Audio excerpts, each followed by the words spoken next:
কামরাঙ্গার উপকারিতার দিক থেকে যদি আমি বলি, সর্বপ্রথম বলতে হবে কামরাঙ্গাতে প্রচুর পরিমাণে ভিটামিন সি থাকে। মানে অ্যান্টিঅক্সিডেন্ট প্রচুর পরিমাণের আছে। অ্যান্টি ইনফ্ল্যামেটরি প্রপার্টিস রয়েছে, অ্যান্টি মাইক্রোবিয়াল প্রপার্টিস রয়েছে, অ্যান্টি ক্যান্সারাস প্রপার্টিও রয়েছে। এর মধ্যে সোডিয়াম পাওয়া যায়, পটাশিয়াম পাওয়া যায়। সোডিয়াম পরিমাণে কম পাওয়া যায়, পটাশিয়ামটা বেশি পাওয়া যায়। সেই ক্ষেত্রে হার্টের জন্য খুবই উপকারী। প্লাস ব্লাড প্রেশার কন্ট্রোলে সহায়তা করে। সেকেন্ড হচ্ছে গিয়ে এর মধ্যে প্রচুর পরিমাণে ফাইবার থাকে। সুতরাং যারা কনস্টিপেশনে ভুগছে তাদের ক্ষেত্রে কনস্টিপেশন থেকে মুক্তি পাওয়া সম্ভব। ৩ নম্বর, যেহেতু প্রচুর পরিমাণে অ্যান্টিঅক্সিডেন্ট প্রপার্টিস রয়েছে, সেক্ষেত্রে এটা লিভারের জন্য ভালো। এবং এটা ব্যাড কোলেস্টেরল বা টোটাল কোলেস্টেরলটা লেভেলটা কন্ট্রোল করতেও, নিয়ন্ত্রণে রাখতেও খুবভাবে হেল্প করে। এবার দ্বিতীয় কথা হচ্ছে গিয়ে কামরাঙ্গা কারা খেতে পারবে না।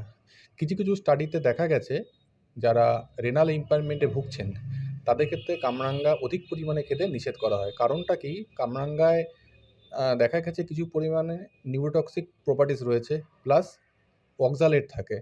সেই ক্ষেত্রে যারা রেনাল ইম্পায়ারমেন্টে ভুগছে তাদের ক্ষেত্রে কিডনি ওই নিউরোটক্সিন বা অক্সালেটগুলো ইউরিনের মাধ্যমে বের করতে পারে না। সেই ক্ষেত্রে উল্টো হয়ে ব্লাডে বেড়ে যায়। তাহলে সিস্টেমিক কিছু সমস্যা দেখা যায়। সেক্ষেত্রে মাসেলের কিছু সেলের সমস্যা দেখা যায়, পেশেন্টের হেডেক হতে পারে, নজিয়া হতে পারে, ভার্টিগো হতে পারে, কিছু পেশেন্টের ক্ষেত্রে ডেথও হতে পারে আর কি।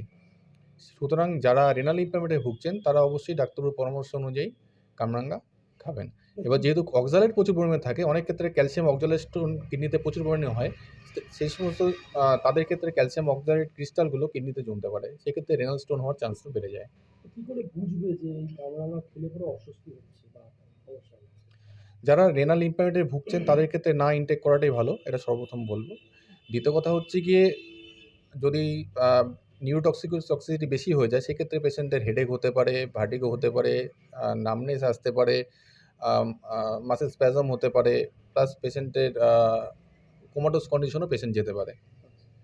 আর যদি কোনো ক্ষেত্রে দেখা যায় যে আমরা দেখি এবং লোকেদের মুখে শোনা যায় যে কামরাঙা বিভিন্ন ওই জ্বর পরের ক্ষেত্রে অনেক বেশ হ্যাঁ, যেহেতু সুন্দর। কামরাঙ্গার ক্ষেত্রে অ্যান্টিভাইরাল প্রপার্টিস রয়েছে, অ্যান্টিঅক্সিডেন্ট রয়েছে, এবং যেহেতু নিউট্রিশনাল বেনিফিট রয়েছে, মিনারেলস থাকে, ম্যাগনেসিয়াম থাকে, সোডিয়াম থাকে, পটাশিয়াম থাকে, কিছু বি ভিটামিনসও প্রচুর পরিমাণে পাওয়া যায়। সেক্ষেত্রে ওভারঅল মানে এই হেলথের দিক থেকে বেনিফিশিয়াল। আচ্ছা, আরেকটা বিষয় রয়েছে যে অনেকেই শীতের বিকেলে কামরাঙা মাখা খেতে পছন্দ করে। কামরাঙা সাধারণভাবে খাওয়ার চাইতে মাখা খাওয়ার কি কিছু গুণাগুণ বেশি পাওয়া যায় বলে মনে হয়? ওটা বেসিক কোনো ডিফারেন্স থাকে না। এমনি শুধু খাওয়াটাই বেশি বেটার। মাখা খেলে সেই ক্ষেত্রে যদি এক্সট্রা করে লবণ লবণ যেহেতু না হয়, তাহলে যাদের হাই ব্লাড প্রেশারে ভুগছে তাদের ক্ষেত্রে বডিতে যে পার ডে হিসাবে যতটা সল্টের রিকোয়ারমেন্টস থাকে তার থেকে বেশি পরিমাণে চলে যাওয়ার সম্ভাবনা থাকে। সুতরাং শুধু খাওয়াটাই বেটার। আর যদি কেউ মানে মাখা খেয়ে মানে অনেক সময় মাখার মধ্যে যেটা থাকে কাসুন্দি দেওয়া থাকে বা আচার টাইপের দেওয়া সেক্ষেত্রে থাকে। কেউ যদি সহ্য করতে পারে তারা নিতে পারে। মানে যারা ওভারঅল হেলদি রয়েছে, কোনো হেলথ ইস্যুস নেই সেরকমভাবে। আর যদি তাদের গ্যাসের সমস্যা থাকে, অনেক ক্ষেত্রে কাসুন্দি খেলে গ্যাসের সম্ভাবনা বেড়ে যায়, তাদের ক্ষেত্রে না খাওয়াটাই ভালো। কোচবিহার থেকে সার্থক পণ্ডিতের রিপোর্ট, লোকাল 18 বাংলা।